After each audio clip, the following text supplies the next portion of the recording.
Good morning and greetings from downtown Holly Grove. Hope everyone is well and in good spirits.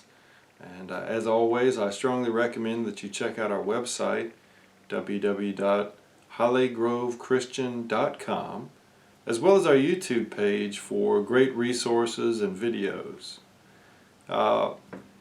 If you were able to catch the sermon from Pastor Bob this past Sunday, you might remember he read from Mark's Gospel about the calling of Simon, Andrew, James, and John to follow Jesus. And I figured that was a good lead into today's message about unlikely callings. You know, one of my favorite stories from the almost 2,000-year history of the church occurred in the year 236 when, upon the death of Anterus, the bishop of the church in Rome, what we now call the Pope, a new election was being held for this position. Now, Anterus had only held that position for a year, as the life expectancy of Christians in general and bishops and other leaders in particular was pretty short in those days. Now, all the faithful in Rome had gathered together to debate who was the most righteous and deserving candidate for the job. And they were having quite a difficult time settling on any one in particular. They had a couple likely candidates, but they couldn't come to a consensus on who should be the new bishop. In that crowd was a young man by the name of Fabian, who, though was of noble birth, was for the most part just an average Joe. He had no position of power in the church or in society. He was just one among many normal folks in the congregation.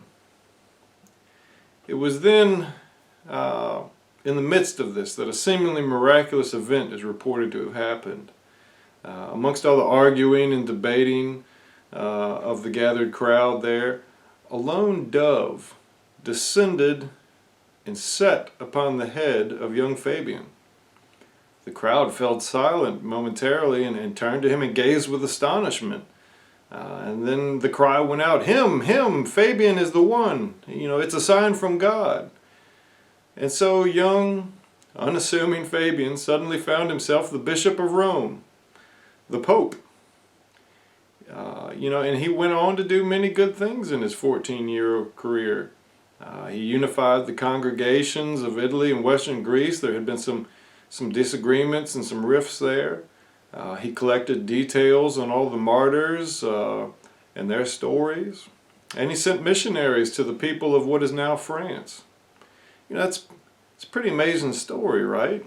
Just to be in a crowd and a bird lands on your head, and next thing you know, you're the Pope. But,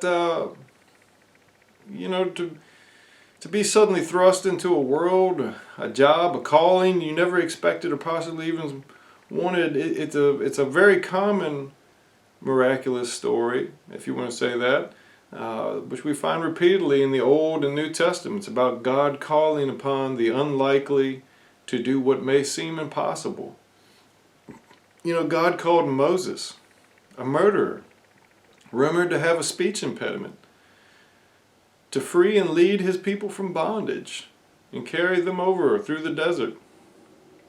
Throughout the Bible, we've learned of God calling on grifters, prostitutes, impulsive teens, the elderly, the poor, the diseased, shepherds, tax collectors, craftsmen, and fishermen to do God's work on earth. And when Jesus began his ministry, he could have had his pick of the cream of the crop of Judaic society. But instead he picked normal everyday people, sinners, people like you and me, to walk with him, learn from him, and to build his church.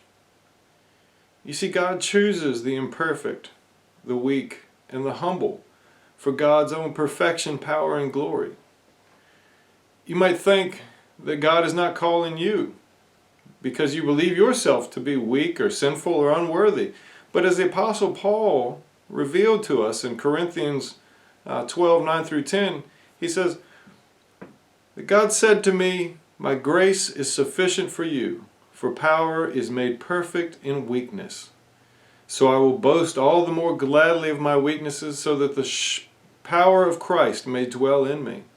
Therefore I am content with weaknesses, insults, hardships, persecutions, and calamities for the sake of Christ. For whenever I am weak, then I am strong. You know, you might also think that God isn't calling you because you feel that you have no talent or gift, or no burning bush has appeared before you with direct instructions. But rest assured, you have talents and gifts, and God is calling you into service. You may already be engaged in that calling, but are unaware that God directed you to it. You may have heard the call and you're resisting because it seems too hard or too far-fetched. Or lastly, perhaps you've become lost in yourself and are not listening or looking for that call at all. Whatever the case may be, you are being called to service. In the 12th chapter of Romans, Paul again reminds us we have gifts that differ according to the grace given to us. Prophecy in proportion to faith, ministry in ministering, the teacher in teaching, the exhorter in exhortation, the giver in generosity, the leader in diligence, the compassionate in cheerfulness. You know, what do these callings look like? It could be different for everyone. Your calling may be just to visit and comfort those in need. It may be to teach with your words and your actions. It may be as a caregiver or a nurse. It may be as an organizer or a leader, or a dreamer of what may come to be, a singer or an artist who brings people joy, a peacemaker whose calm soothes the hardened hearts, a farmer or a steward of creation, or maybe even a pastor who rambles on and makes silly videos with puppets. You know, the point is you have a calling to service for God. A way to love and serve your neighbor and God in a uniquely you way. And I urge all of you out there to follow that calling. Listen for that call, no matter how hard or improbable it may be. Jesus said to deny your self-interests, pick up your cross, and follow Him, and to be the light of the world. Are you ready to follow that unlikely calling? Amen.